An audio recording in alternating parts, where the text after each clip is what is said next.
Si tu atterrissais sur Mercure, la première chose que tu remarquerais serait sa proximité avec le Soleil. C'est en fait la planète la plus proche de notre grosse boule de feu et aussi la plus petite.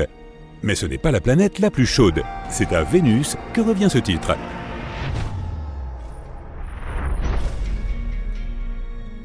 Il faut 365 jours à la Terre pour faire le tour du Soleil, et il faut environ 3 mois à Mercure.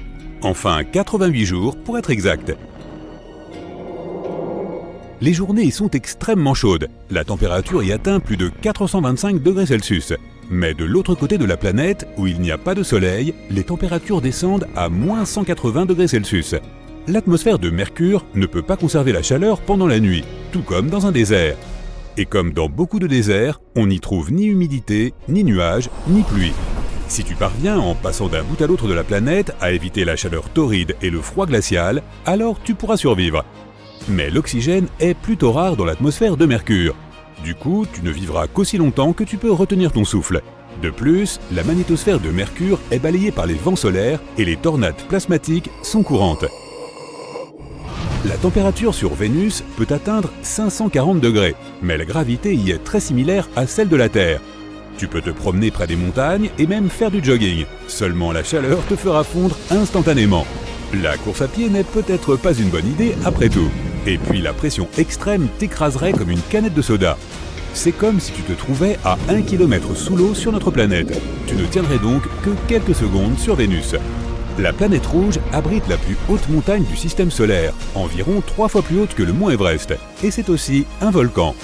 Bien qu'on l'appelle la planète rouge, Mars est en fait très froide. Il lui faut un peu moins de 2 ans pour effectuer une rotation autour du Soleil, soit 687 jours pour être précis. Et une journée sur Mars compte 25 heures, juste un peu plus que sur Terre. L'atmosphère y est très ténue et on ne peut pas y respirer. La planète connaît des tempêtes de poussières incessantes et ses calottes polaires sont recouvertes de dioxyde de carbone. Tu n'y gèleras pas, mais tu auras besoin de vêtements épais pour rester au chaud. Tu pourras t'y promener aussi longtemps que tu peux retenir ta respiration. La bonne nouvelle, c'est que tu y verras des paysages magnifiques. La plus grosse planète du système solaire est l'impressionnante Jupiter. Si Jupiter était un ballon de basket, la Terre ne serait qu'un grain de raisin à côté d'elle. Elle n'a besoin que de 10 heures pour tourner autour de son axe, ce qui est beaucoup plus court que pour la Terre. L'une de ses belles attractions touristiques est la Grande Tache Rouge, une zone où un ouragan fait rage depuis plus de 300 ans. Et cette zone fait 2 fois la taille de la Terre. La plus grande planète de notre système solaire a besoin d'environ 12 années terrestres ou 4307 jours pour faire un tour complet autour du Soleil. Mais la gravité de Jupiter est beaucoup plus forte que celle de la Terre. En plus du manque d'oxygène et des vents qui te maintiendraient éternellement dans les airs, l'immense pression te réduirait vite en bouillie. Ton séjour ne pourrait pas durer plus de quelques secondes. Pluton, une ancienne planète, la plus éloignée du Soleil dans notre système solaire, est maintenant considérée comme une planète naine. Et parce qu'elle est si loin, c'est l'un des endroits les plus froids qui soient, avec des températures atteignant les moins 200 degrés Celsius. Alors apporte une veste, ou même 2. De la glace de méthane recouvre ces montagnes, qui s'élèvent à plus de 3000 mètres.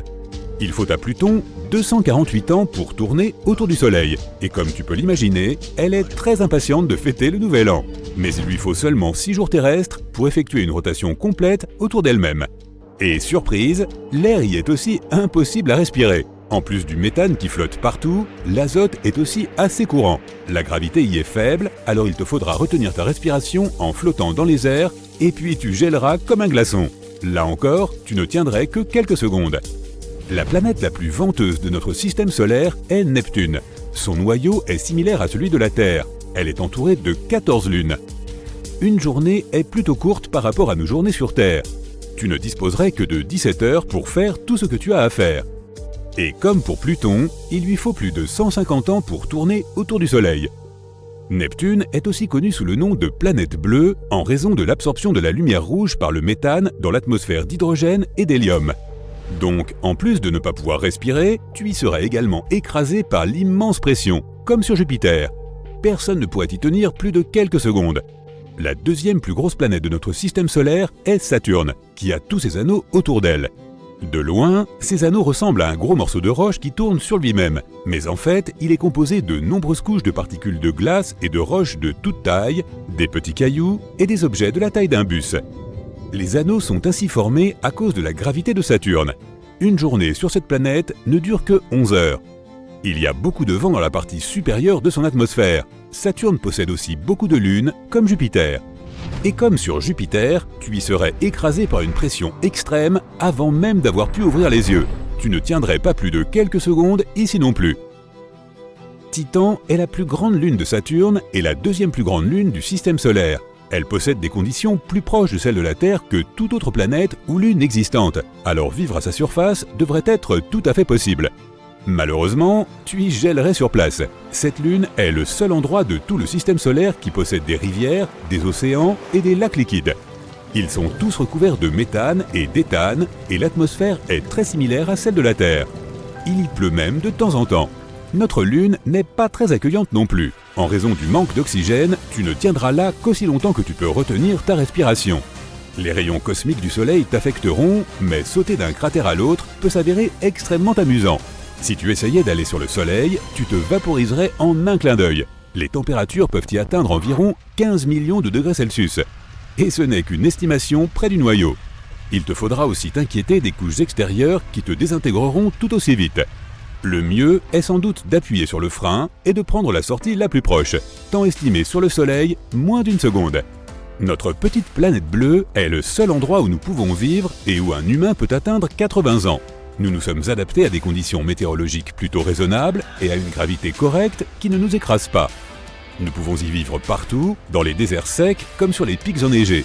C'est le seul endroit du système solaire où toutes les conditions sont réunies pour permettre notre survie. Les scientifiques espèrent qu'un jour, nous serons en mesure de vivre sur d'autres planètes que la nôtre. Mars est l'endroit le plus proche qui puisse nous accueillir, mais il nous faudrait y construire un immense dôme pour pouvoir y vivre. Elon Musk veut utiliser des robots Tesla comme premier équipage non humain. Leur tâche consisterait à y bâtir nos futures maisons. Les robots peuvent acquérir des informations sur la planète et imiter la façon dont les humains marchent et se comportent, ce qui nous permettra de savoir ce dont il faudra nous inquiéter. Dans tous les cas, les humains devront être vêtus de combinaisons pour s'approcher de n'importe quelle planète. Nos corps ne sont pas faits pour affronter les conditions qui y règnent, à moins bien sûr que nous n'évoluions naturellement pour nous adapter à ces environnements nouveaux. Le tardigrade est le seul animal sur Terre qui peut vivre dans les conditions les plus extrêmes, au plus profond des océans comme au sommet des plus hautes montagnes. On a envoyé quelques-unes de ces bestioles microscopiques dans l'espace et découvert qu'elles peuvent vivre dans le vide spatial pendant 10 jours et revenir sans problème. Ce sont probablement les seules créatures connues sur Terre qui peuvent survivre de manière prolongée sur n'importe quelle planète, sauf le Soleil. Les scientifiques affirment que si un gros astéroïde venait à frapper la Terre, les tardigrades seraient parfaitement en mesure de survivre. Mais les humains ne sont tout simplement pas faits pour vivre en dehors de la Terre sans l'équipement adéquat. Tu te sens bien reposé, j'espère, parce que je vais te proposer quelque chose d'un peu difficile. Ne t'inquiète pas, ça va être amusant. Tu vas visiter différentes planètes dans notre système solaire et essayer de courir sur chacune d'elles. Nous allons voir où tu fileras comme une gazelle et où, au contraire, tu pourras à peine marcher. L'homme le plus rapide au monde, Usain Bolt, peut courir à une vitesse moyenne de 38 km/h.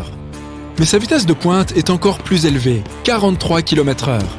Malheureusement, nous ne pouvons pas tous être Usain Bolt. Une personne moyenne court à une vitesse comprise entre 10 et 13 km/h. Mais peut-être existe-t-il une planète où tu pourrais battre les records du célèbre sprinter jamaïcain. Avant toute chose, voyons ce qui affectera ta vitesse lorsque tu courras sur d'autres planètes. Pour commencer, la gravité.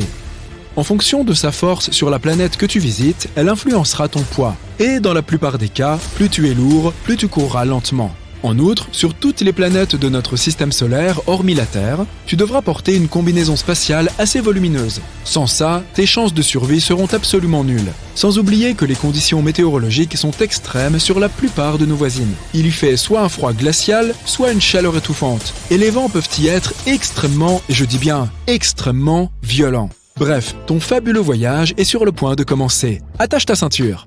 La première planète sur ton itinéraire est Mercure. En jetant un coup d'œil à ce monde par le hublot de ton vaisseau spatial, tu remarques que cette planète ressemble étrangement à notre bonne vieille Lune.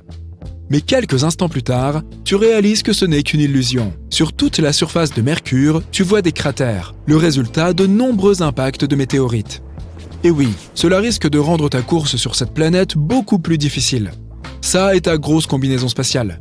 Oui. Mais tu ne survivrais pas sur Mercure sans cette protection. Les températures y sont extrêmes. 427 degrés pendant la journée et moins 179 degrés pendant la nuit. Mais il y a une chose qui peut jouer en ta faveur sur cette planète peu accueillante. Disons que tu pèses 70 kg sur Terre. Sur Mercure, tu pèseras environ 26 kg, ce qui signifie que malgré ta combinaison spatiale si encombrante, tu pourras te déplacer beaucoup plus vite que sur Terre. Et tu réussiras peut-être même à atteindre une vitesse de 21 km/h si tu fais un effort. La prochaine planète sur ton itinéraire est Vénus, qu'on appelle aussi l'étoile du matin. En t'approchant, tu vois un monde très différent de ce que tu as pu voir dans les livres d'astronomie. Avant d'atterrir, tu dois traverser une atmosphère super dense, composée de dioxyde de carbone. Et tandis que ton vaisseau descend, tu vois passer d'épais nuages d'acide sulfurique. On dit souvent que Vénus est un peu la jumelle de la Terre, car ces deux planètes ont une taille et une densité similaires. Sur Vénus, tu pèses presque autant que sur Terre. 63 kg. Ton poids est donc un peu plus faible ici, mais n'oublie pas que tu portes cette combinaison spatiale. Malgré ça, comme les conditions sont assez similaires sur les deux planètes, il se pourrait que tu parviennes à courir un peu plus vite que sur Terre, à environ 14 km/h. Ta première impression de Mars est qu'il y fait un froid glacial. La température moyenne y est de moins 62 degrés. Même de loin, la planète a cette teinte rougeâtre. Une fois que tu as atterri sur la surface de Mars, tu comprends pourquoi. Le sol est couvert d'une poussière roussâtre. Cette même poussière, très fine, flotte dans l'air tout autour de toi. Où que tu regardes, tu vois des teintes dorées, brunes, orangées et même verdâtres. Ce sont les minéraux qui composent le sol qui déterminent les couleurs du paysage. L'épaisseur de la couche de poussière varie d'une zone à l'autre, mais la moyenne générale est d'environ 2 mètres. Et oui, cela va rendre la course un tantinet plus difficile. Sur Mars, ton poids sera beaucoup plus faible que sur Terre, seulement 26 kg. Cela te permettra d'atteindre la vitesse impressionnante de 19 km/h. En voilà un champion. Mais que vois-tu à l'horizon? On dirait une tornade. Une tempête de poussière? Il est temps de foncer. Il arrive que ces tempêtes de poussière s'étendent sur toute la planète. Les plus grosses sont même visibles depuis la Terre. Et maintenant, te voilà en face d'un autre problème. Tu vois, Jupiter, tout comme Saturne, est une géante gazeuse. Cela signifie que la plus grande planète de notre système solaire, et Jupiter est si grande qu'elle pourrait avaler 1300 Terres, n'a pas de surface solide. Il va donc te falloir imaginer à quoi ressemblerait ton sprint s'il était possible de courir sur Jupiter. L'atmosphère de cette planète est composée d'hydrogène et d'hélium. Pendant ta descente, tu contemples d'épais nuages bruns, jaunes, rouges et blancs. C'est grâce à eux que cette planète est si belle, avec toutes ses stries colorées. Sur Jupiter, tu pèserais 177 kg. Tu t'épuiserais rien qu'en marchant dans ta combinaison spatiale si peu pratique. Enfin, si tu pouvais marcher sur la surface de cette planète, bien sûr. Si tu essayais d'y courir, tu te traînerais à une vitesse comprise entre 1,6 et 3 km/h. Et comme si tout ça n'était pas déjà assez ridicule, il y a énormément de vent sur Jupiter. Et il souffle entre 322 et 644 km/h. Tu vois ces anneaux? C'est Saturne, une autre géante gazeuse dépourvue de surface solide. Cette planète est principalement composée d'hydrogène et d'hélium. Et sa température et sa densité changent au fur et à mesure que tu t'y enfonces. Si tu décidais de quitter ton vaisseau spatial et de marcher sur la surface de Saturne, tu tomberais tout simplement dans la planète. Mais vu d'en haut, on dirait pourtant que Saturne possède une surface. Cette sphère de couleur brun-jaune est entourée de plusieurs couches de nuages. La couche extérieure visible est composée de nuages d'ammoniac. Au-dessous, il y a des nuages d'hydrosulfure d'ammonium. Et la couche la plus profonde est composée de nuages d'eau. Bien que Saturne soit une géante gazeuse, ton poids n'y serait pas très différent, environ 75 kg. La raison, c'est que la gravité de cette planète est similaire à celle de la Terre. Mais à cause des conditions qui y règnent et de ta fichue combinaison spatiale, tu courrais un peu plus lentement là-bas que sur Terre, à une vitesse d'environ 6 km/h. Avant de repartir, tu admires la caractéristique la plus célèbre de Saturne, ses superbes anneaux gris, beige et fauve. Ils sont constitués de morceaux de roche et de glace. Tu aperçois aussi quelques-unes des 53 lunes de Saturne. Tiens, voici Titan, un monde glacé plus vaste que notre Lune et même que Mercure. C'est la deuxième plus grande lune du système solaire. La planète suivante sur ton itinéraire est une boule bleu-vert faite de glace et de gaz. C'est la géante glacée Uranus. Elle doit cette belle teinte à la lumière du Soleil qui se réfléchit sur sa surface. Uranus n'est pas solide, actionne vite les freins. Si tu n'arrives pas à t'arrêter à temps, ton vaisseau spatial va traverser la haute atmosphère de la planète et s'enfoncer dans son noyau liquide et glacé. Je doute que tu parviennes à y mener ton expérience. Alors, il nous faut à nouveau faire preuve d'un peu d'imagination. Sur Uranus, ton poids serait d'environ 62 kg. Et, contre toute attente, tu pourrais atteindre une bonne vitesse ici, au moins 13 km/h. Si tu ne te retrouves pas au milieu d'un ouragan, bien sûr. En été, il y a d'énormes tempêtes sur cette planète, lorsqu'Uranus est à son plus haut niveau de chaleur. Les ouragans peuvent alors s'y étendre sur plus de 9650 km. La planète la plus éloignée du Soleil, Neptune, est 4 fois plus grande que la Terre, mais 17 fois plus lourde. La surface bleue que tu aperçois en t'approchant d'elle est en fait une couche de gaz tourbillonnant et de nuages permanents. Le manteau de cette planète est composé de glace d'eau, d'ammoniac et de méthane. Et c'est à peu près tout ce que Neptune a comme surface.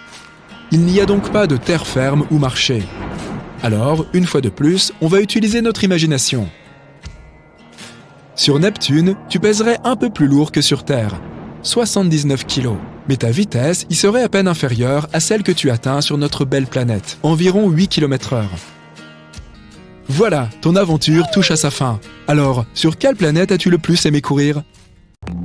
Pourquoi avons-nous l'apparence que nous avons ? C'est essentiellement à cause de cette bonne vieille planète Terre, son atmosphère, sa gravité, ce genre de choses.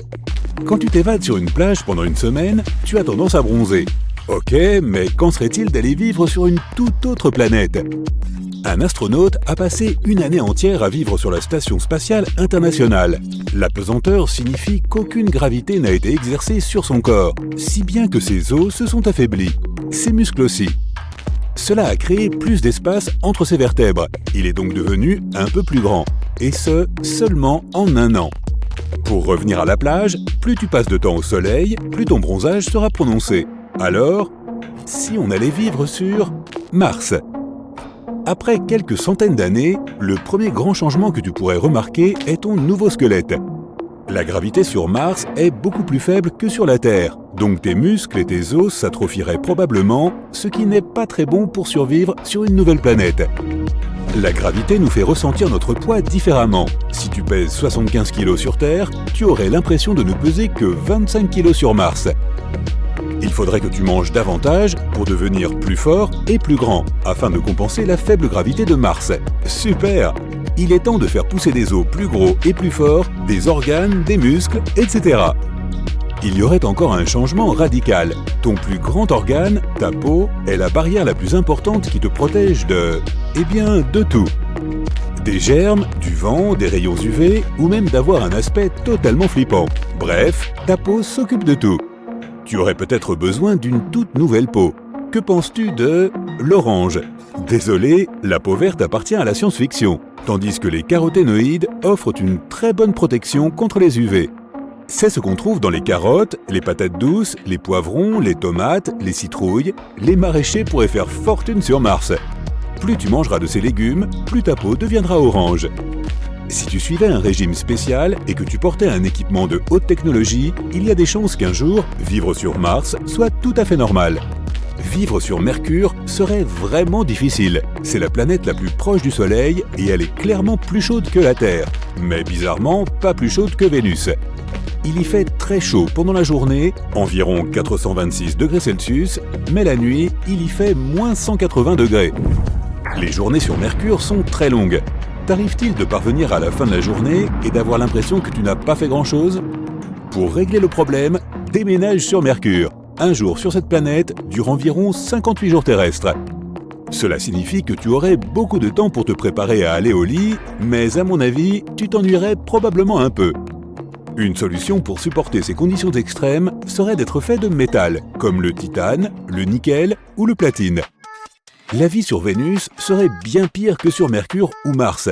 La pression y est déjà problématique. Tu souffrirais probablement d'un long mal de tête sans fin. Se tenir sur Vénus, c'est comme être à 900 mètres sous l'eau. Oh, et cette chose dont nous avons besoin à chaque instant de la journée. Le chocolat? Non, l'oxygène. Il n'y en a pas beaucoup qui flottent au-dessus de Vénus.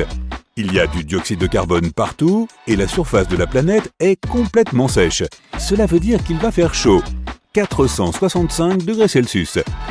Il y a quelques espèces sur Terre qui peuvent survivre au point d'ébullition de l'eau. Et peut-être que si elles mutaient d'une manière ou d'une autre, elles survivraient à la folle chaleur de Vénus. 130 degrés Celsius est le record jusqu'à présent établi par une espèce de microbe. Prépare-toi donc à une transformation corporelle épique. Tu veux vivre sur Vénus? Tu devras probablement te transformer en un minuscule microbe pour survivre.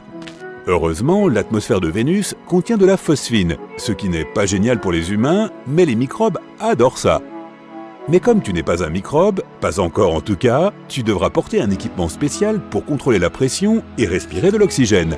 Ça ne se présente pas très bien. Peut-être que ce serait plus facile sur Jupiter. Oui, mais non. Cette planète n'a pas de terre ferme. Elle est faite d'hydrogène et d'hélium. C'est pourquoi on la classe dans les géantes gazeuses. Contrairement à Saturne, tu finirais probablement par flotter autour d'elle. Elle est comme un nuage géant, et si jamais tu réussissais à atterrir, ce serait comme marcher dans un brouillard super épais. Les températures fluctuent beaucoup là-bas. Il gèle à la surface, et l'atmosphère peut être super chaude en dessous d'elle. On ne le sait même pas vraiment. Si tu vivais sur Jupiter, il n'y aurait pas de langue parlée. Cette planète gazeuse absorbe les ondes radio. Donc même si tu pouvais parler, personne ne t'entendrait de toute façon. Et il n'y aurait pas de musique, donc pas de soirée dansante. À quoi bon? Les gens devraient communiquer en langage des signes. L'atmosphère sur Jupiter est chaotique, avec toutes sortes de vents et de nuages de gaz. Tu ne pourrais probablement même pas voir quoi que ce soit. Donc, ça n'arrivera pas. Pourtant, Jupiter est géniale à regarder. Elle est si grande qu'elle pourrait contenir toutes les autres planètes de notre système solaire, et il resterait encore de la place. Un voyage sur Saturne te prendra encore une dizaine d'années, et ce serait une grande perte de temps. Saturne est principalement constituée de couches de gaz. Elle n'a pas de surface solide, donc l'agriculture, la construction ou toute autre activité normale sur Terre sont hors de question. Avant d'atterrir sur Saturne, tu voudras probablement explorer les fameux anneaux qui l'entourent. Mais tu échouerais, parce que les anneaux sont faits de millions d'éclats de glace qui flottent dans l'espace. On peut penser que Saturne conviendrait à la vie. Certaines couches de cette sphère de gaz géante ont en réalité une température assez agréable. Si tu plonges dans Saturne, tu arriveras à une couche de molécules liquides d'une température de 0 degrés Celsius, comme le nord du Canada, l'Alaska, la Suède, sauf que tu ne peux pas marcher dessus. De toute façon, ce n'est qu'une couche mineure, et le reste de la planète est incroyablement froid. Donc si tu veux toujours vivre sur Saturne, tu as du travail devant toi. Il faudra te transformer en une boule de neige ou quelque chose comme ça. Qu'en est-il d'Uranus? Le temps est un peu bizarre sur Uranus. Alors si tu es dans la région et que tu cherches un endroit pour passer tes vacances, choisis cette planète. Une escapade de 2 semaines sur Terre te donnera 3 ans sur Uranus. Il y a même une mer, si tu es partant pour des vacances à la plage. Le seul problème, c'est qu'elle est faite d'ammoniac, cette substance qui sent mauvais et qu'on utilise pour le nettoyage. Mais fais attention où tu atterris. Si tu te trompes, tu risques de passer une année entière sans soleil. Comment changerais-tu si tu devais passer une année entière dans l'obscurité glaciale de l'hiver d'Uranus? Il te faudrait des yeux plus grands pour voir dans le noir et une peau plus épaisse pour empêcher le froid de pénétrer. Tu pourrais même développer un nouveau système auditif comme celui des dauphins.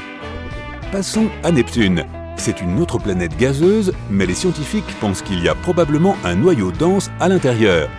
Si tu faisais le grand saut pour vivre sur Neptune, tu te transformerais probablement en un reptile de l'espace ou un poisson cosmique flottant sans cesse à la surface. La gravité sur Neptune est juste un peu plus élevée que sur Terre, mais il serait vraiment difficile de rester au même endroit. Le vent y est super fort. Il faudrait être beaucoup plus lourd pour y résister. Il est temps de manger à nouveau. Youpi! Mais cette planète est vraiment impossible à vivre. Les scientifiques ne veulent même pas y envoyer un autre vaisseau spatial. Bienvenue sur Pluton. Glaciale, minuscule et super lointaine. Ça n'a pas l'air très excitant. Elle est encore plus petite que notre Lune. Il serait très difficile de rester sur cette planète. Tu devrais probablement te construire une énorme machine qui te ferait tourner, une sorte de fausse gravité. Mais si tu essaies de tourner toute la journée, tu auras besoin de nouveaux systèmes nerveux pour éviter de te sentir mal à l'aise tout le temps. Pluton n'est pourtant pas si mal. Il y a un océan d'eau liquide sous la surface et des montagnes de glace. Si tu t'es procuré un équipement hautement perfectionné et un tas de matériel coûteux. Oh, et des vivres régulièrement acheminés depuis la Terre. Non, trop de logistique. La spaghettification. Tu te demandes si tu peux choisir ta propre sauce ?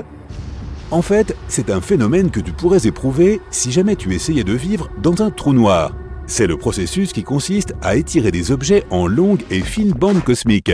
La bonne nouvelle, c'est que tu vas devenir beaucoup plus grand. Mais la mauvaise, c'est que tu seras plus mince qu'un cheveu humain.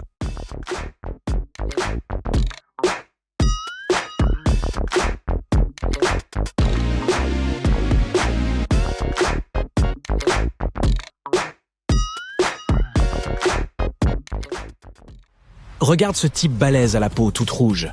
Il a séjourné sur Mars pendant une bonne minute. C'est pourquoi il semble avoir utilisé la mauvaise teinte d'autobronzant.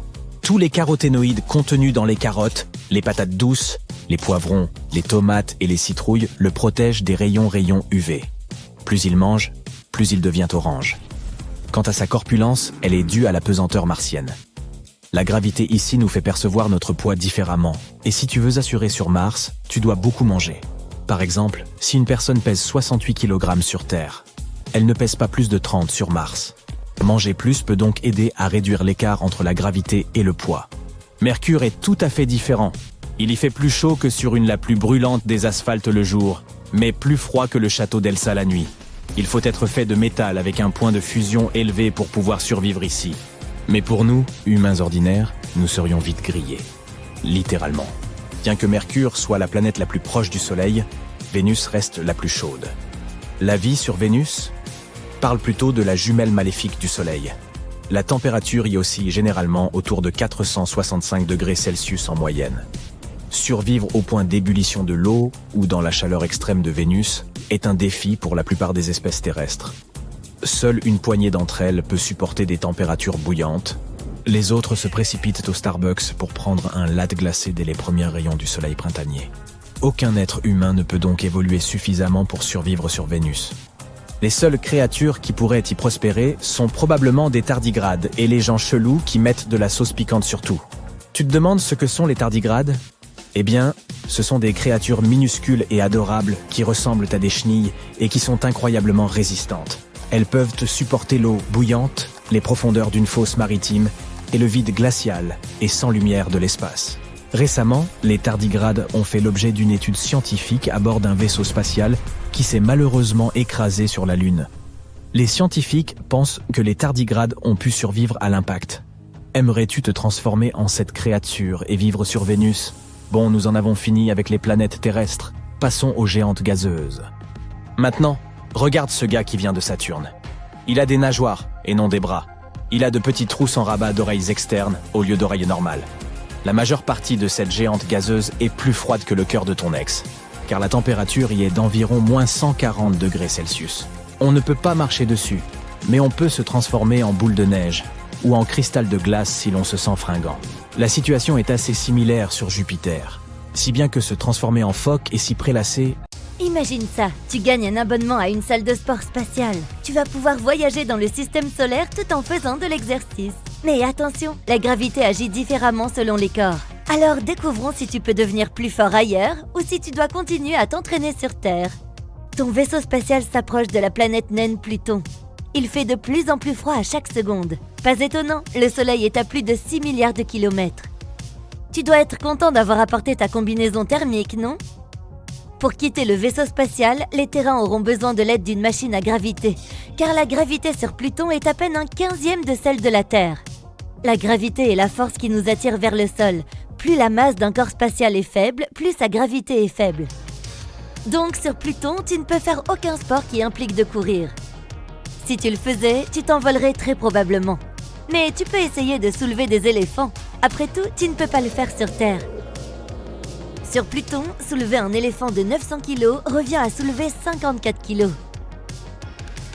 Le prochain arrêt est Neptune. Elle est 30 fois plus éloignée du Soleil que la Terre. L'atmosphère de cette planète est sombre et froide. Tu pourrais te sentir dépassé par la taille gigantesque de la planète. Ce n'est pas pour rien qu'on l'appelle géante de glace. Peut-être qu'aujourd'hui tu aurais envie de faire des sports d'hiver? Dire que Neptune vit en hiver perpétuel est un euphémisme. La température moyenne sur la planète est d'environ moins 225 degrés Celsius. Mais la gravité ici est seulement 10% plus forte que celle de la Terre, donc on ne ressent pas beaucoup de différence. Ce monde n'a pas de surface solide, donc tu ne pourras pas quitter le vaisseau spatial. Est-ce que c'est une patinoire de hockey sur glace que je vois? Prends tes patins à glace et ta crosse et prépare-toi à jouer contre les autres passagers. Que dirais-tu d'un arrêt rapide sur Uranus? Il s'agit d'une autre géante de glace et la gravité ici est de 90% de celle de la Terre. Tu pourrais faire quelques pompes à l'intérieur du vaisseau spatial car tu ne pourras pas sortir. La surface glacée de la planète est composée d'eau, de méthane et d'ammoniac sous forme liquide. Il n'y a pas de sol solide sur lequel marcher. Mais si tu trouvais un moyen de sortir, tu te sentirais plus léger que sur Terre. Si tu pesais 45 kg chez toi, tu pèserais 40 kg ici. On pourrait appeler ça un régime uranien. Lorsque tu t'approches de Saturne, fais attention à ses anneaux, qui n'en sont pas vraiment. Ils sont constitués de morceaux d'astéroïdes et de météores qui volent autour de la planète. La masse de Saturne est si importante qu'elle attire de nombreux autres objets sur son orbite. Et en ce moment, tu es l'un d'entre eux. Il est temps d'être créatif avec ton entraînement. Tu as prévu d'expérimenter du parachutisme? Si tu tombes en chute libre dans l'atmosphère de Saturne, tu atteindras la vitesse de 48 km par seconde. N'oublie pas d'ouvrir ton parachute. En y réfléchissant bien, tu ne pourras de toute façon pas toucher le sol. La surface de Saturne est du gaz pur. Petite anecdote amusante, à une époque, Saturne a empêché la formation de la 10e planète du système solaire. Les débris de la planète, qui constituent aujourd'hui en partie les anneaux de Saturne, auraient pu se fondre pour former une planète. Mais ils ont été attirés dans l'orbite de Saturne à la place. Tu t'approches d'Europe, une des lunes de Jupiter. La gravité ici est si faible que tu te sens en apesanteur. Disons qu'il y a un mur d'escalade là-bas, que dirais-tu d'essayer? Normalement, ce sport demande beaucoup de force physique. Mais ici, tu n'auras à porter que 13% de ton poids. Ton ascension vers le sommet sera facile dans ces conditions. En entrant dans l'atmosphère de Jupiter, tu auras l'impression d'être à l'intérieur d'un nuage. Tu vois cette tache rouge dans le coin en bas à gauche? C'est une tempête de 2 fois la taille de la Terre qui fait rage depuis des centaines d'années. Pour s'amuser un peu, pourquoi ne pas faire quelques sauts à l'élastique? Je vais compter jusqu'à 100. Prêt? Partez! La gravité ici est très forte. Elle est 2,5 fois plus puissante que la gravité sur Terre. Donc tu seras probablement épuisé au bout de 30 secondes. Dommage! Oh oh! À l'attention des passagers du vaisseau. Veuillez attacher vos ceintures, vous pourriez subir de fortes turbulences. Pour aller de Jupiter à Mars, il faudra traverser une ceinture d'astéroïdes. Au cas où tu aurais peur que ton vaisseau se heurte à quelque chose, détends-toi. Il y a une distance de 480 000 km entre les astéroïdes. Arrêtons-nous sur Cérès, la seule planète naine de la ceinture d'astéroïdes. Ici, la gravité te fera sentir très fort. Que dirais-tu de t'entraîner au lancer de troncs d'arbres? Les cabers sont de lourdes bûches qui peuvent mesurer jusqu'à 6 mètres de long. Le but est de les lancer le plus loin possible. Ici, une perche de 80 kg semble en peser 2, soit environ le poids d'un melon. Prêt pour le concours de lancer de troncs d'arbres sur Cérès? Wouhou! Enfin, Mars. Tu te souviens des appuis sur les mains que tu as toujours voulu essayer? Voici l'endroit où les faire. La gravité de Mars est environ 2,5 fois plus faible que celle de la Terre, ce qui signifie que tu pourras probablement soulever le poids de ton propre corps sans aucune difficulté. Comme les gens veulent terraformer Mars, ouvrir une salle de sport ici n'est pas une mauvaise idée, n'est-ce pas? À tous les passagers et membres d'équipage, nous commençons notre descente vers Phobos. C'est une des lunes de Mars. La gravité ici est incroyablement faible. Si tu as toujours rêvé d'avoir une force surhumaine, c'est l'endroit idéal pour toi. Tu peux t'entraîner ici en faisant par exemple de la gymnastique artistique. Commence par faire la roue, puis passe à des figures exécutées en l'air. Sur Phobos, tu pourras faire des triples sauts périaux-arrière en un rien de temps. Ah, regarde! La Terre est sur le point d'apparaître à l'horizon. D'ici, elle est majestueuse. Mais nous n'allons pas nous arrêter là. Au lieu de cela, nous allons visiter la sœur de la Terre, Vénus. Elle a presque la même masse que la Terre, ce qui signifie qu'elles ont une gravité similaire. Les terriens ne peuvent pas survivre sur la surface de Vénus à cause de la grande quantité d'ammoniac dans son atmosphère. Mais imaginons que tu puisses pratiquer du sport en plein air ici. Tu as envie d'essayer le bubble foot ? Pour cela, il faut se couvrir avec un énorme ballon et se heurter sans cesse aux autres joueurs. Les gens jouent à ce jeu sur Terre. Sur Vénus, avec sa gravité légèrement plus faible, ça pourrait être un peu plus facile. Mais quand même, tu dois prendre en compte que tu auras une balle de 10 kg comme gilet. Un peu comme un hamster sur Terre, sans compter que ta tenue limitera tes bras et tes jambes. Ce sera un défi, mais ça me semble amusant. On continue. Si tu atterris sur le côté ensoleillé de Mercure, tu connaîtras des températures de 426 degrés Celsius. Si tu te sens fatigué après ta séance d'entraînement dans l'espace, un sauna humide et relaxant te fera le plus grand bien. Tu te sentiras comme une toute nouvelle personne quand tu arriveras sur la planète suivante. Nous allons voler le plus près possible du Soleil pour que tu puisses ressentir sa gravité. La masse du Soleil est énorme. C'est plus de 333 000 fois la masse de la Terre. Et la gravité est extrêmement puissante ici. Tu aurais du mal à soulever un objet aussi léger qu'une bouteille d'eau s'il était possible de marcher sur la surface du Soleil. Trop chaud, tu dis ? Eh bien, j'imagine que c'est beaucoup plus frais si tu reviens la nuit. Haha, je plaisante. Sur le chemin du retour, nous nous arrêterons sur la Lune, le satellite naturel de notre Terre. Marcher sur la surface de la Lune, c'est comme sauter. Tu pourras sauter jusqu'à 10 mètres, alors pourquoi ne pas essayer le parcours ? Si tu joues au basket, marquer un point sera très difficile. Mais tu pourras sauter plus haut que le panier et faire un slam dunk spectaculaire. Et pourquoi pas du baseball ? Si tu lances la balle vers le haut, tu ne la reverras probablement jamais. Enfin, nous atterrissons sur Terre. Désolé de te décevoir, mais tu ne reviendras pas avec une force surhumaine. Même lorsque tu soulevais un éléphant, la gravité t'aidait beaucoup. Mais ça a été un bon voyage, tu ne trouves pas ? Prépare ta garde-robe, tu vas déménager sur Mercure. Ta mission est de trouver ce que tu dois porter là-bas pour te sentir à l'aise. Alors voilà, Mercure est la planète la plus proche du Soleil dans notre système solaire. Il y fait plutôt chaud, environ 427 degrés Celsius, 2 fois plus que ce que ton four de cuisine peut produire. Tu as besoin d'une combinaison capable de réfléchir la chaleur comme celle-ci. Elle ressemble à du papier d'aluminium pour rôtir les canards. La surface réfléchissante, presque comme un miroir, reflète les rayons de chaleur et empêche ce qui se trouve à l'intérieur de cuire, c'est-à-dire toi. Cette combinaison est conçue pour aller au cœur des volcans sur Terre et peut résister jusqu'à 800 degrés Celsius. C'est 2 fois plus que la température à l'équateur de Mercure. Oh, et apporte une bouteille d'oxygène, sinon tu ne pourras pas respirer là-bas. Et tu dois attacher de lourds poids à tes jambes, Mercure est plus petite que la Terre et la gravité y est presque 3 fois plus faible. Tu dois donc augmenter ton poids de presque 3 fois pour être à l'aise. Il y fait extrêmement froid la nuit, alors tu dois bourrer ta combinaison thermique de matériaux isolants. Mais même cela ne te sauvera pas, car il fait 3 fois plus froid qu'au pôle Nord. En outre, l'atmosphère de Mercure ne te protège pas des radiations solaires aussi bien que celle de la Terre. Tu dois donc porter d'épaisses plaques de plomb sous ta combinaison pour te protéger. Mais la meilleure chose à faire est simplement de quitter cette planète. La suivante est Vénus. Bien qu'on l'appelle la sœur jumelle de la Terre, son paysage est plutôt effrayant. Un désert chaud avec des volcans et des nuages si denses que tu peux à peine voir le soleil. Ces nuages contribuent à l'effet de serre. Vénus est donc la planète la plus chaude du système solaire, 477 degrés Celsius. La combinaison qui réfléchit la chaleur ne t'aidera pas cette fois-ci. La pression atmosphérique ici est 92 fois plus élevée que sur la surface de la Terre. C'est comme si tu plongeais à 920 mètres sous l'eau. L'air de Vénus va donc tout simplement t'écraser. Pour survivre, tu as besoin d'une combinaison hermétique faite de titane et d'un autre matériau tout aussi solide. Sur Terre, nous utilisons une combinaison de plongée atmosphérique comme celle-ci pour pouvoir supporter l'immense pression des profondeurs. C'est comme un mini sous-marin en forme de corps humain. Et il est déjà équipé d'une bouteille d'oxygène. Oui, l'air de Vénus n'est pas seulement irrespirable, il est aussi toxique. La prochaine planète est la Terre. Regarde par le hublot et décide toi-même de ce que tu vas porter aujourd'hui, ok ? Allons sur le satellite de la Terre, la Lune. Quelques personnes sont déjà venues ici et elles portaient des combinaisons spatiales assez imposantes.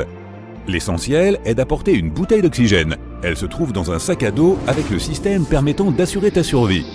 Même s'il y fait froid, il n'y a pas d'atmosphère, c'est presque le vide. Et il n'y a pas de particules d'air, donc tu gardes ta chaleur un petit moment. Tu ne gèleras pas instantanément.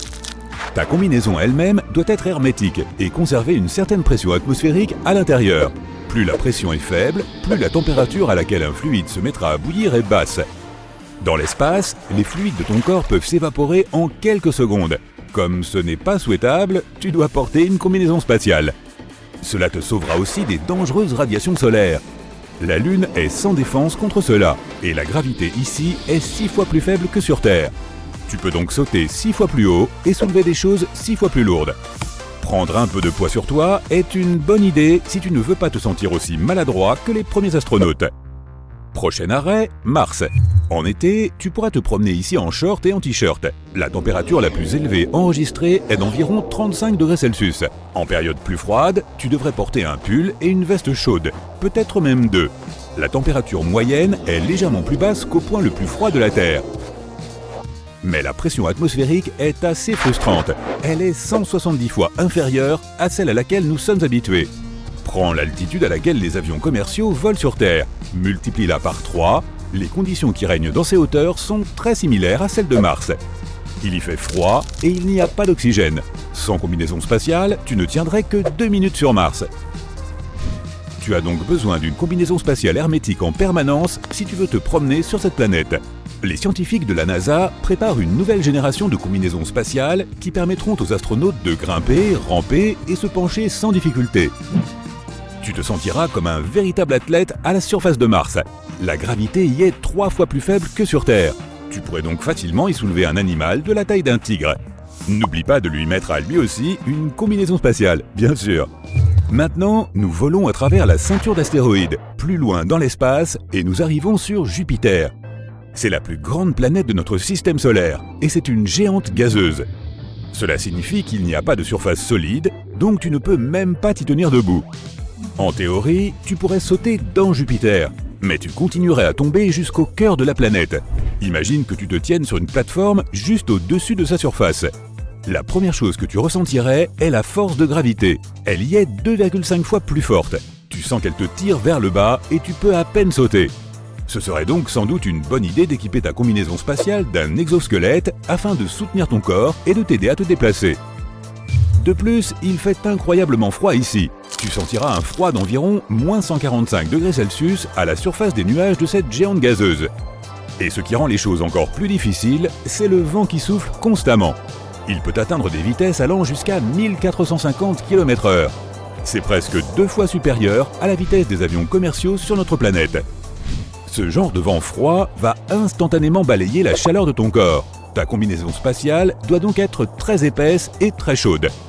Mais la pression au sommet de ces nuages est presque la même que sur Terre. Techniquement, tu pourrais même enlever ton casque ici si ce n'était le manque d'oxygène et le froid intense. Peut-être que Saturne nous réserve de meilleures conditions. Une autre géante gazeuse. La force gravitationnelle ici est presque la même que sur Terre, donc rien ne pourra restreindre tes mouvements. À l'exception d'une combinaison spatiale massive. Il fait encore plus froid ici que sur Jupiter, et la pression y est la même qu'à environ 5 mètres sous l'eau sur Terre. Ta combinaison spatiale te permettra donc non seulement de respirer et de rester au chaud, mais aussi de garder tes tympans intacts. Accroche-toi bien, tu as failli être emporté par une rafale de vent de plus de 1770 km/h. Ce n'est pas inhabituel sur Saturne. Sur Terre, ce genre de vent pourrait te faire passer d'une côte des États-Unis à l'autre en seulement 2h30. La seule option pour se réchauffer ici est de sauter vers le centre de la planète. Plus tu t'approches du noyau, plus il fait chaud, mais la pression augmente à une vitesse phénoménale. En seulement quelques secondes de chute libre, même la combinaison en titane la plus résistante sera écrasée. Rendons-nous maintenant sur une surface solide, Titan, la lune de Saturne. Elle fait 1,5 fois la taille de notre lune et est 80% plus lourde, et sa surface est principalement composée de glace d'eau et de roches. La pression y est un peu plus élevée que sur Terre. Tu n'y ressentirais aucune gêne s'il ne faisait pas extrêmement froid. Titan est 9,5 fois plus éloigné du Soleil que la Terre. Notre étoile peut donc à peine réchauffer cette lune. L'air y est principalement composé d'azote, tout comme sur Terre. Mais l'oxygène y est complètement absent. Il est donc impossible de respirer sans combinaison spatiale. Il y a peut-être un énorme océan sous la surface de Titan. La gravité de Saturne réchauffe suffisamment le noyau de cette lune pour faire fondre sa glace. De plus, elle doit être extrêmement salée, ce qui signifie qu'elle peut rester liquide même à très basse température. Les 2 planètes suivantes sont Uranus et Neptune.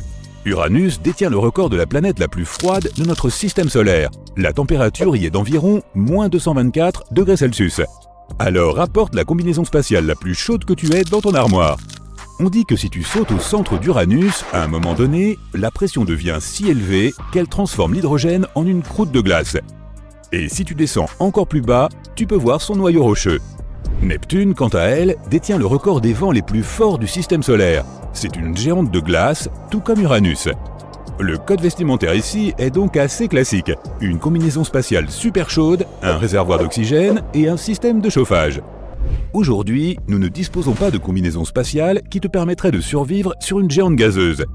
Mais si tu arrives jusqu'au cœur de Neptune, tu y auras trop chaud. Sa température est presque la même que celle qui règne à la surface du Soleil. Nous sommes en l'an 2600 et le programme Nouvelles Frontières a enfin commencé. Tu as sous les yeux la liste des planètes pour lesquelles tu dois planifier la construction d'habitations, et la première est Vénus. La sœur jumelle maléfique de la Terre t'accueille avec une chaleur rafraîchissante de 427 degrés Celsius et une belle pluie d'acide sulfurique.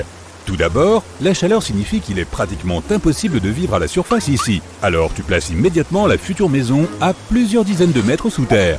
Les murs, le sol et le plafond doivent être faits d'un matériau résistant à la chaleur et durable. Alors tu les fais en carbure d'hafnium. Découvert en 2016, il résiste à des températures de plus de 3900 degrés Celsius.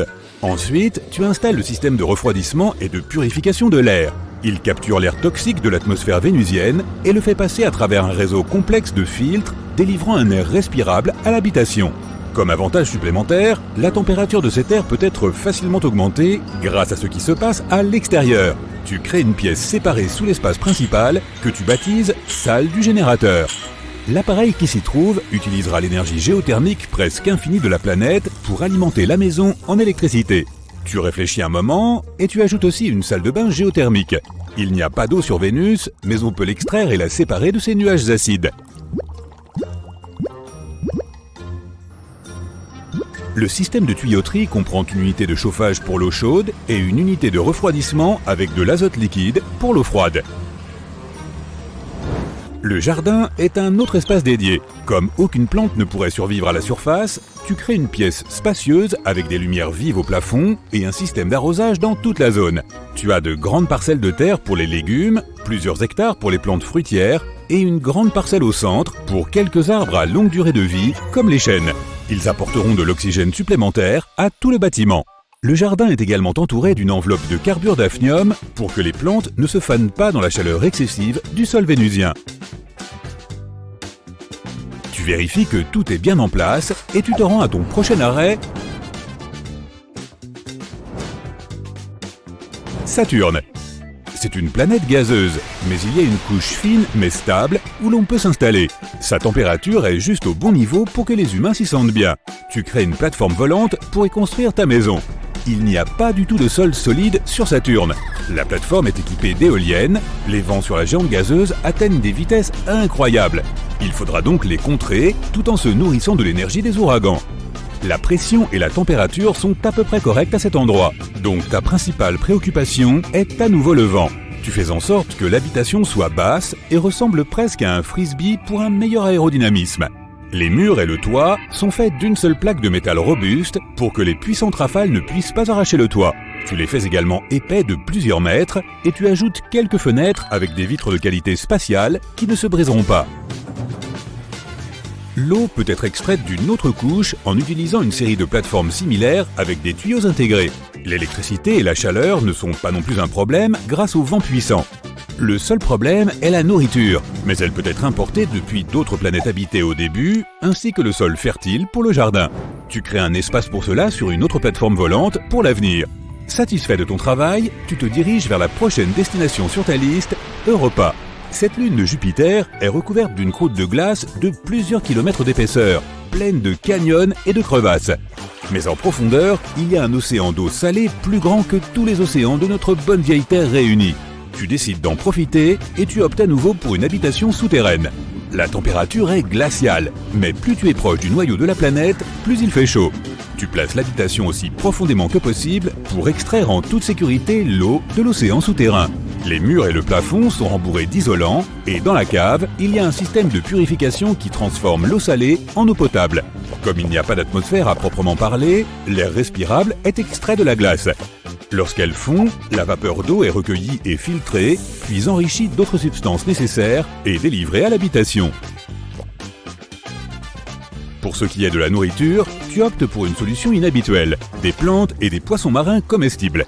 Tu crées un réservoir séparé pour cultiver des algues directement dans l'océan et différentes sortes de poissons peuvent être importés de la Terre et d'autres planètes habitées afin qu'ils se reproduisent sur Europa. Prochain arrêt, Pluton. La minuscule planète naine qui ne fait que 1/6 de la largeur de la Terre a un gros potentiel de terraformation. Alors tu crées immédiatement un grand dôme pour ton habitation. Le soleil brille beaucoup plus faiblement ici qu'à n'importe quel autre endroit du système solaire. Alors tu construis des panneaux pour augmenter la lumière du soleil sur tout le dôme. Ils permettront à la surface en dessous de recevoir plus de lumière et de chaleur, ce qui portera la zone à une température plus confortable. La glace sur Pluton est constituée d'eau gelée comme sur Terre, alors tu construis une station pour la faire fondre et recueillir le liquide obtenu dans de grands réservoirs pour une utilisation ultérieure. Il y a aussi un possible océan liquide en profondeur, alors tu ajoutes une plateforme de forage profond, mais tu mets un point d'interrogation dessus, tu ne sais pas encore si elle sera utile. Une fois la zone réchauffée et bien éclairée, tu construis une habitation assez ordinaire, comme celle auquel nous sommes habitués sur Terre et sur Mars terraformé. 2 étages, des murs et un plafond en alliage de carbone ou de titane pour la durabilité et une cave fortifiée. Mais tu ajoutes aussi un rembourrage d'isolation d'urgence qui ne se déclenchera que si quelque chose arrive au dôme d'éclairage. S'il est percé, la température tombera rapidement en dessous de zéro. Il y a aussi très peu d'atmosphère sur Pluton. Il faudra donc à nouveau générer de l'air respirable à partir de la glace.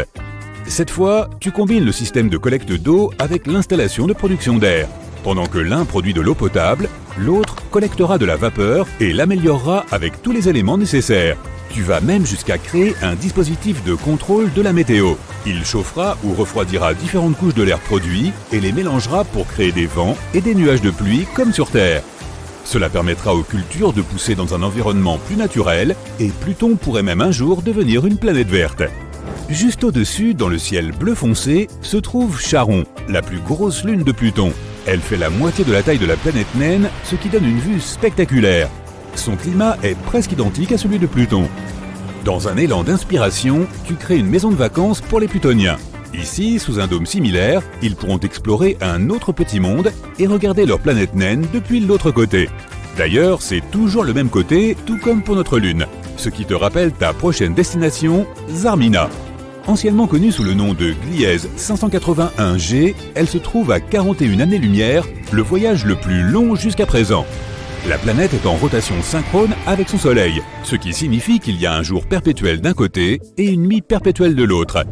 Il ne s'agit pas seulement de lumière, mais aussi de chaleur. Le côté jour est beaucoup plus chaud et le côté nuit est partiellement recouvert de glace. À moins que nous ne terraformions la planète, la zone la plus confortable à habiter, appelée la zone Terminator, se trouve juste entre les deux côtés. Il n'y fait ni trop chaud ni trop froid, et il y a un crépuscule éternel. Le soleil est toujours juste au-dessus de l'horizon. La bonne nouvelle, c'est que l'atmosphère de Zarmina, bien que volatile, est assez proche de celle de la Terre. Mais tu couvres quand même la zone sélectionnée d'un dôme protecteur au cas où. Ici, les habitations humaines n'ont pas besoin d'être spécialement protégées des éléments, et il y a aussi de l'eau liquide. Tu construis une maison assez ordinaire, comme celle de Pluton, mais tu ajoutes ensuite quelques détails cruciaux. Tout d'abord, le dispositif de contrôle de la météo. Malgré l'atmosphère semblable à celle de la Terre, les habitants auront besoin d'un changement de temps régulier pour faire pousser des cultures. Ensuite, tu couvres le dôme avec des plaques mobiles. Vivre dans un crépuscule constant pourrait être assez déprimant, alors les plaques bougeront selon des rythmes de 12 heures. Pendant la journée, elles tourneront pour renforcer la lumière du soleil, tandis que la nuit, elles la dévieront en arrière, rendant le ciel sombre. Ensuite, tu te rends aux deux bords de la zone Terminator et tu installes des centrales géothermiques. Du côté chaud, l'installation produira de l'énergie pour tous les besoins des colons et prendra de l'eau chaude pour l'utiliser dans les foyers. Du côté froid, l'installation produira de l'eau froide à partir de la glace. Le côté nuit peut aussi être utilisé comme un réfrigérateur géant. Les habitants pourraient y stocker les choses qu'ils ont besoin de congeler. Pour en faciliter l'accès, tu étires le dôme d'un bord à l'autre et tu crées des installations de stockage simples là où la nuit commence vraiment. Hey, voici Bob, le mec de l'espace. Il voyage et soulève des poids. Ici, sur Terre, il peut soulever 68 kilos, soit son propre poids. Ce n'est pas un athlète pro ou quoi que ce soit, c'est juste un androïde ordinaire. C'est l'heure d'y aller. Ok Bob, voyons combien tu peux soulever ailleurs dans l'univers. Premier arrêt, le soleil. Il fait si chaud qu'il vaut mieux y aller la nuit. Je plaisante. Bref, Bob est un robot, il peut supporter la chaleur. Le soleil n'a pas de surface solide, il ne quittera donc pas le vaisseau spatial. Un beignet de 85 grammes pèserait 2,7 kg sur le soleil. C'est 31 fois plus lourd. Tout est une question de masse et de densité. Plus de masse, plus de densité, plus de gravité. C'est l'heure de décoller, Bob. Prochain arrêt, Mercure. La gravité y est bien plus faible. Quand Bob monte sur une balance sur Mercure, il pèse 2,5 fois moins. Quelle machine! Ici, il peut soulever 170 kg, soit à peu près autant qu'un âne de taille moyenne. Un âne plutôt confus et sérieusement perdu. Bob doit y aller. Il commence à faire chaud, Mercure est la planète la plus proche du Soleil, et elle peut chauffer jusqu'à 430 degrés Celsius. Mais Mercure tourne très lentement, donc la nuit, il fait moins 170 degrés Celsius. Vénus. C'est bien que Bob ait des poumons en acier, car les humains ne peuvent pas respirer normalement ici. Vénus est appelée la sœur de la Terre, car elle fait à peu près la même taille. Notre planète est juste un petit peu plus grande, donc la gravité y est presque la même. Bob peut soulever son double de 68 kg, et ce double pourrait tenir un adorable petit chien dans ses bras. Ok, en route pour la Lune. Bob se sent assez fort ici. La gravité sur la Lune est 6 fois plus faible que sur Terre. Bob peut donc soulever le rover lunaire avec facilité. En fait, il peut en soulever 2, un dans chaque main. Cela représente environ 400 kg. Alan Shepard est la seule personne à avoir joué au golf sur la Lune. Une balle de golf lunaire pèse moins de 28 grammes. Un bon swing et bim, la voilà partie. Il s'avère qu'il y a de l'eau à la surface de la Lune. Ce n'est pas un océan, ni même un peu de glace, juste quelques molécules d'eau. Le désert du Sahara contient 100 fois plus d'H2O qu'ici. Mais c'est quand même une découverte assez étonnante. Mars. Si tu t'y rends un jour, tu ressentiras une agréable sensation de légèreté et de force. La gravité de Mars est 2,5 fois plus faible que celle de la Terre. Tu pourrais donc te mesurer à des athlètes professionnels, à condition qu'ils restent sur Terre. Bob peut soulever une moto sur Mars. Bon, il est temps de faire une petite pause dans la muscu et de profiter de la vue. À cause de la poussière et de l'atmosphère, le coucher de soleil est bleu ici. À l'horizon, il peut voir une montagne géante. C'est Olympus Mons, le plus haut relief connu du système solaire. Maintenant, volons un peu plus haut. Phobos. C'est l'une des 2 lunes en orbite autour de Mars. Là-haut, Bob peut à peine ressentir la gravité. Il peut soulever un bus scolaire, et si Bob décide de sauter, ce sera le plus long saut de l'histoire, parce qu'il ne reviendra plus jamais à la surface de Phobos. N'ouvre pas la porte, Bob. C'est Jupiter, une géante gazeuse. Il n'y a pas de surface solide ici. Bob tomberait juste dans un nuage de gaz. Mais Jupiter est 317 fois plus lourde que la Terre, alors la gravité ici est vraiment forte. Les jambes de Bob sont comme de la gelée. Il n'est même pas facile de se mettre debout. Le maximum qu'il puisse soulever est de 27 kg. Il est temps de rebooster sa confiance en soi. Europa est l'une des nombreuses lunes de Jupiter, et Bob adore être ici. Il peut soulever plus de 500 kg. C'est comme un cheval adulte. Avec ce genre de force sur Terre, il serait assez fort pour renverser une voiture ou même un petit bus. Mais la surface d'Europa est bizarre. Bob se sent presque en apesanteur et il a un peu peur de bouger. Imagine te sentir comme si tu pouvais t'envoler à tout moment. Tu ferais mieux de commencer à prendre du poids si tu veux rester ici. Mange toutes les parts de gâteau que tu veux. Saturne. Celle-ci est aussi une géante gazeuse. Bob va se détendre à bord de son vaisseau spatial. Ici, Bob est presque aussi fort qu'il l'est sur Terre. Le poids maximum qu'il peut soulever est de 64 kg. Mais Bob ne va pas rester longtemps dans les parages. Le vent est si fort ici, et l'atmosphère est pleine d'ammoniac, ce qui est assez dangereux, même pour Bob. Titan, comme dans Titanic. Non, pas vraiment. La 2e plus grande lune du système solaire, et il s'y passe beaucoup de choses. Imagine un énorme océan d'eau caché sous la glace, et des lacs faits de liquides étranges. Il y a de l'éthane, du méthane, du butane, du propane liquide. Ce sont des gaz sur Terre. Même s'il ne peut pas subsister ici et qu'il ne peut certainement pas se détendre sur les plages locales, Bob peut toujours faire son malin en démontrant sa force phénoménale. Ici, il peut soulever 7 adultes, soit environ 490 kg. C'est comme soulever un petit morse à bout de bras, ce que je ne te recommande pas. Uranus. Cette planète est une géante glacée et c'est la planète la plus froide de notre système solaire. Mais ce qui est bizarre, c'est qu'elle n'a pas de surface solide. Heureusement que Bob a apporté une couverture supplémentaire. Il peut y faire aussi froid que moins 225 degrés Celsius. La gravité est un peu plus faible ici que sur Terre, alors Bob ne peut pas trop montrer ses muscles. En plus, c'est un robot, donc il n'en a pas vraiment. Mais il peut quand même soulever quelque chose d'aussi lourd qu'une petite roue de tracteur. Bravo Bob! Neptune. La gravité est plus forte ici. Sur Terre, Bob pourrait soulever 68 kg. Ici, seulement 60. Sans compter que sur Saturne, le vent souffle à plus de 2000 km/h. C'est encore plus rapide qu'un avion F-22 Raptor. Pluton. Ne t'inquiète pas, Bob sait que ce n'est pas exactement une planète, mais c'est bien plus calme ici que sur Neptune. Bob devrait carrément installer une salle de gym ici. Le poids total qu'une personne moyenne peut y soulever est d'environ 1 tonne. Et tu peux sauter à 7 mètres dans les airs. Les Jeux Olympiques de Pluton seraient tellement épiques. Sauf que trop sauter sur Pluton peut être dangereux. Tu ne veux pas, tu sais, bondir accidentellement hors orbite. Dans le futur, les humains pourraient vouloir vivre sur d'autres planètes. Alors Bob doit explorer un peu l'extérieur de notre système solaire. Proxima Centauri b. Elle est à peine plus grande que la Terre et la gravité y est presque la même. Bob se sent comme chez lui, il peut facilement soulever son copilote métallique qui pèse également 68 kg. Kepler 452b. Cette planète est à peine plus grosse que la nôtre, mais elle est beaucoup plus dense et bien plus lourde. La gravité y est presque 2 fois plus forte. Bob peut faire toutes les flexions qu'il veut, mais il peut à peine soulever 2 seaux d'eau. Oh, il est peut-être temps d'appeler l'apprenti sorcier. Mais Bob a de plus gros problèmes. Dans le meilleur des cas, voler vers Kepler 452b prendrait environ 26 millions d'années, soit plus de 50 millions d'années aller-retour. Mieux vaut apporter de quoi grignoter. LHS 1140b. C'est une excellente candidate pour notre future maison. Mais la gravité ici peut vite devenir un peu inconfortable. Elle est 3 fois plus forte que celle de la Terre. Bob sort pour se promener et il a immédiatement l'impression de faire un looping sur des montagnes russes.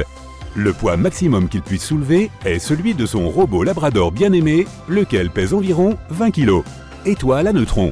Bob est loin du système solaire maintenant. Même si elle est petite, une étoile à neutrons est incroyablement lourde et possède une gravité très forte. C'est l'un des objets les plus lourds de l'univers. Pourtant, sa surface a une fine croûte de matière solide. Du coup, Bob peut faire atterrir son vaisseau spatial. Mais ici, notre pauvre petit robot est totalement impuissant. Il ne peut même pas soulever une allumette, ni même une aiguille. Bob ne peut même pas se soulever lui-même. La gravité est si forte qu'elle l'aplatit en un robot crêpe. Bye bye Bobby. Cela peut faire penser à une scène d'un film de science-fiction ou à un tableau onirique, mais ce sont en fait des images réelles de Mars, cette planète connue pour sa couleur rouille. Des couches de roches et de poussière recouvrent la surface de la planète. Elles sont composées de minéraux riches en fer. C'est pourquoi la poussière sur Mars est principalement composée d'oxyde de fer. Elle flotte dans l'atmosphère et crée une brume rouge orangée autour de la planète. Mais Mars cache des secrets encore plus fascinants, comme ces taches bleues sur sa surface. Elle ressemble à une mer de dunes, sculptée par le vent, d'une largeur d'environ 30 km. Les astronautes ont vu ces dunes au niveau de la calotte polaire nord de la planète. C'est une région qui couvre une superficie à peu près aussi grande que le Texas. Les dunes bleues, formées par les vents, ont la forme de longues lignes de tissage. Les vents sur Mars sont implacables et puissants. Ils transforment la surface stérile de la planète en terrain d'une grande beauté. Ces vents sont influencés par de nombreux facteurs, comme par exemple les fluctuations de température ou la façon dont l'atmosphère de la planète circule. L'atmosphère est mince sur Mars. C'est la raison pour laquelle l'eau liquide ne peut probablement pas y exister pendant une longue période. C'est pourquoi même si Mars n'a que la moitié du diamètre de notre planète, elle possède la même quantité de terre sèche que la Terre. La minceur de l'atmosphère est aussi la raison pour laquelle le vent doit être exceptionnellement fort et rapide pour déplacer le sable et façonner des formes telles que ces dunes. Les vents se déplacent généralement de 16 à 32 km/h sur Mars. Quoi qu'il en soit, même si l'image semble très colorée, les dunes ne sont pas réellement bleues. Les taches bleutées représentent les parties plus froides, tandis que les régions plus chaudes sont d'un jaune orange. orangé. Ces images font partie d'un ensemble de photos publiées pour célébrer le 20e anniversaire d'Odyssée, un vaisseau spatial en orbite autour de Mars. Mars abrite de nombreuses dunes de sable à différents endroits sur toute sa surface. Certaines d'entre elles se sont formées il y a 1 milliard d'années, comme celle de la région de Val Marineris. Elles n'ont pas changé, car la pression atmosphérique et les vents qui y règnent sont restés les mêmes. Mais certaines choses changent. Par exemple, certaines dunes se couvrent de givre. Ici, la dune principale présente une série de motifs sombres. C'est peut-être parce que le gel se forme et disparaît en fonction des saisons. Tout comme la Terre, Mars a 4 saisons, mais elles sont 2 fois plus longues que les nôtres. C'est parce que Mars a besoin d'environ 2 années terrestres pour tourner autour du Soleil. Les saisons sont plus rudes dans le sud de la planète que dans le nord. Pendant l'hiver austral, la planète se trouve alors la plus éloignée du Soleil. Mars se déplace assez lentement et son orbite est elliptique, donc différente de l'orbite de la Terre, qui est presque circulaire. Le printemps sur Mars est une saison avec de nombreuses tempêtes de poussière qui se créent dans une partie de la planète et qui finissent par se transformer en énormes tempêtes, à tel point qu'elles recouvrent entièrement celle-ci. Chaque planète de notre système solaire a quelque chose qui la rend spéciale. Jupiter, par exemple, est non seulement la plus grande, plus de 2 fois plus grande que toutes les autres planètes réunies, mais elle possède aussi le plus grand océan du système solaire. Jupiter est composé d'éléments similaires à ceux du Soleil. Il s'agit principalement d'hélium et d'hydrogène. Sur les parties les plus profondes de l'atmosphère de la planète, la température et la pression augmente. C'est pourquoi l'hydrogène gazeux se comprime et se transforme en liquide. Cela donne à Jupiter le plus grand océan, mais il est fait d'hydrogène, pas d'eau. Il existe aussi une théorie selon laquelle, quelque part à mi-chemin du centre de Jupiter, la pression augmente tellement que les électrons commencent à être expulsés des atomes d'hydrogène. Cela permet au liquide de conduire l'électricité aussi efficacement que la plupart des métaux. Jupiter tourne rapidement, ce qui crée des courants électriques et génère un fort champ magnétique. Mais en tant que géante gazeuse, la planète n'a pas de surface ferme. Les tourbillons et les rayures de la planète sont des nuages froids et venteux d'eau et d'ammoniac. Jupiter abrite aussi la fameuse Grande Tache Rouge, qui est une tempête incroyablement grande, avec des nuages de couleur rouge tournant dans le sens inverse des aiguilles d'une montre. Les vents y sont bien plus rapides que n'importe quel ouragan sur notre planète. La Grande Tache Rouge a légèrement changé au fil du temps et est actuellement plus grande que notre planète. Elle est 1,3 fois plus large que la Terre. Les scientifiques ont découvert que ses racines s'étendent sur plus de 320 km dans l'atmosphère de Jupiter. Un cyclone tropical normal, tel que nous en voyons sur notre planète, ne peut s'étendre que sur 15 km du haut vers le bas. En ce moment, la tache rouge devient plus petite et plus grande en même temps. Jupiter possède aussi des dizaines de lunes et quelques anneaux. Mais contrairement aux anneaux de Saturne, ceux-ci sont relativement petits et principalement constitués de poussière et non de glace. Il y a aussi un océan salé sous la surface de Ganymède, la plus grosse lune de Jupiter. Il est caché sous une épaisse croûte glacée. Il est susceptible de contenir plus d'eau que tous les réservoirs d'eau de surface que nous ayons sur Terre. Cet océan pourrait avoir une profondeur d'environ 100 km, soit 10 fois plus que le point le plus profond des océans de notre planète. Jupiter et Saturne contiennent 10 millions de tonnes de pierres précieuses. La pression à l'intérieur de ces planètes peut transformer le carbone en petits morceaux de diamants. Si tu mets ces diamants sous des températures et une pression extrême, ils peuvent fondre. Cela pourrait probablement donner lieu à une sorte de pluie de diamants. Au début, notre système solaire n'était qu'un nuage tourbillonnant de gaz et de poussière. Il a fini par devenir un disque en rotation avec une étoile centrale au milieu. Presque toutes les planètes de notre système solaire se déplacent dans le sens inverse des aiguilles d'une montre autour du Soleil. Vénus est la seule qui tourne dans le sens des aiguilles d'une montre. Et Uranus tourne sur le côté. Ces planètes sont probablement différentes parce qu'il y a longtemps, d'énormes astéroïdes sont en... Nous nous sommes énormément concentrés sur la recherche de vie sur Mars, alors qu'il y a un joyau qui n'attend que d'être exploré.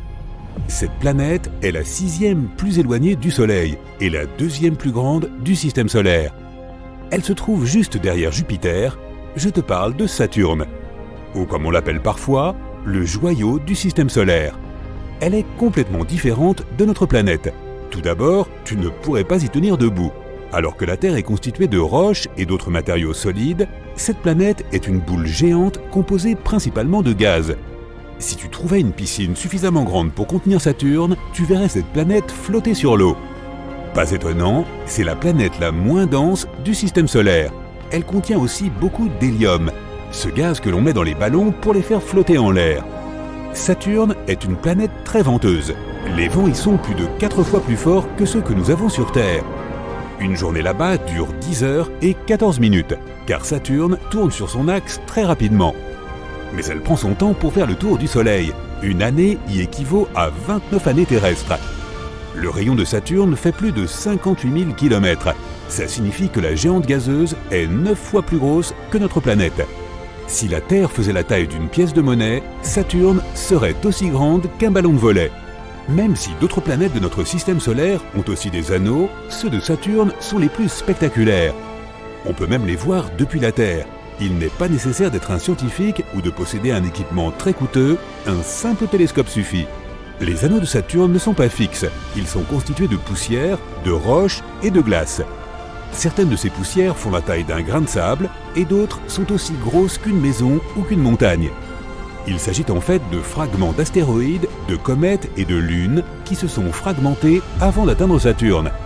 Ils ont ensuite été mis en pièces par la forte attraction gravitationnelle de la planète. Saturne a plus de 50 lunes et récemment, les scientifiques ont découvert une activité hydrothermale inhabituelle sur l'une d'entre elles. Enceladus est la 6e plus grosse lune de Saturne. Elle a 4 rayures de tigre près de l'un de ses pôles. Et on a découvert qu'il y a un océan juste en dessous. De l'eau et de la glace surgissent de ces rayures. On peut donc du coup se demander s'il y a de la vie. Dans nos océans, certaines formes de vie se rassemblent autour de sources hydrothermales similaires. Elles se nourrissent des composés chimiques qui s'y trouvent, tout comme les plantes de surface le font avec la lumière du soleil. De plus, certains des plus anciens microbes de notre planète se nourrissent de la même énergie que celle produite dans l'océan d'Enceladus. Cela pourrait signifier que de la vie s'y développe en ce moment même. Bien sûr, il faut des millions d'années pour que les organismes les plus simples apparaissent. Mais avec un peu de chance, on aura besoin de moins de temps pour trouver des formes de vie plus complexes. Il existe des millions d'exoplanètes dans l'espace, et les scientifiques sont à la recherche de celles potentiellement habitables. Les exoplanètes sont les planètes qui se trouvent en orbite autour d'étoiles autres que notre Soleil. Les étoiles naines sont plus petites et moins lumineuses que le Soleil. Certaines ont plus de 10 milliards d'années. C'est bien assez de temps pour que des organismes vivants s'y développent et évoluent vers une forme plus complexe.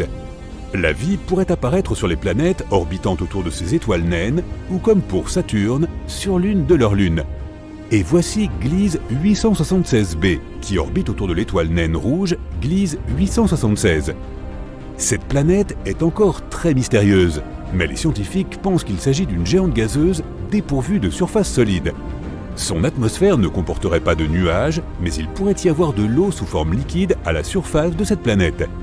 Teegarden B tourne autour d'une naine rouge située à environ 12 années-lumière de notre système solaire. Sa masse est juste un peu plus élevée que celle de la Terre. Les scientifiques pensent qu'elle pourrait avoir une surface rocheuse. Cette planète met environ 5 jours pour compléter son orbite. Cela signifie qu'une année sur Teegarden B est en fait plus courte qu'une semaine sur Terre. Et quelque part plus loin, il y a une autre planète potentiellement habitable nommée Kepler 1638b. Bon, elle se trouve en fait à 3000 années-lumière de la Terre, dans la constellation du Cygne. Cette planète est 4 fois plus lourde que la Terre et 2 fois plus large. Il lui faut environ 260 jours pour effectuer une orbite autour de son étoile. Sa gravité est plus forte que la nôtre, il serait extrêmement difficile d'essayer de sauter à sa surface. Et voici une autre Kepler. Cette fois, il s'agit de Kepler 62e, qui fait plus d'1,5 fois la taille de la Terre. Les scientifiques pensent qu'elle possède une atmosphère chaude, humide et hospitalière, avec un ciel nuageux. 1200 années-lumière séparent la Terre de cette planète. Kepler 62e met 122 jours pour tourner autour de son étoile. Sa voisine, Kepler 62f, est aussi potentiellement habitable. C'est une planète environ 40% plus grande que la Terre. On pense qu'elle pourrait être recouverte d'eau. Les océans de notre planète regorgent de créatures et d'organismes de toute taille. Il y a donc de fortes chances que cette planète héberge également des êtres vivants, ou du moins qu'elle ait le potentiel de développer la vie. Lorsque nous disons « habitable », cela ne signifie pas que la vie y existe forcément. Cela signifie juste qu'elle réunit les conditions permettant à certaines formes de vie de s'y développer. LHS 1140b est une planète située dans l'une des zones potentiellement habitables. Contrairement à ses cousines gazeuses, elle est solide et assez rocheuse. Son rayon est 60% plus grand que celui de la Terre et sa masse 7 fois plus élevée. C'est l'une des planètes les plus denses découvertes ici. Puisque cette planète est très massive, son atmosphère doit être plus épaisse et la gravité à sa surface doit être beaucoup plus forte que sur Terre. C'est pourquoi tu aurais sûrement du mal à y tenir debout. Salutations de Trappist 1, une naine de la constellation du Verseau. Elle se trouve à environ 39 années-lumière de nous. Cette